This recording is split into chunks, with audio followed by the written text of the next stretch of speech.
থেকেও ইজি। ফার্স্টে ক্লাচ দাও ফুল, এই লেফট নাও, আগে করে দাও, এটা হচ্ছে ফার্স্ট গিয়ার। এই পিছনে এলো নিউট্রাল, নিউট্রাল মানে হচ্ছে এরকম নিউট্রাল, এই পিছন দিকে এলো সেকেন্ড গিয়ার।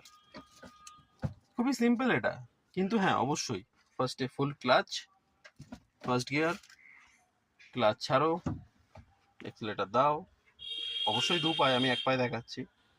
কিন্তু যখনই আবার দেবে, যখনই আবার সেকেন্ড গিয়ারে দেবে, ক্লাচ ধরো, এক্সেলেটার ছাড়ো, সেকেন্ড গিয়ার, আবার আস্তে আস্তে, একেবারে না, স্লোলি, তারপরে আবার এক্সেলেটার চাপো।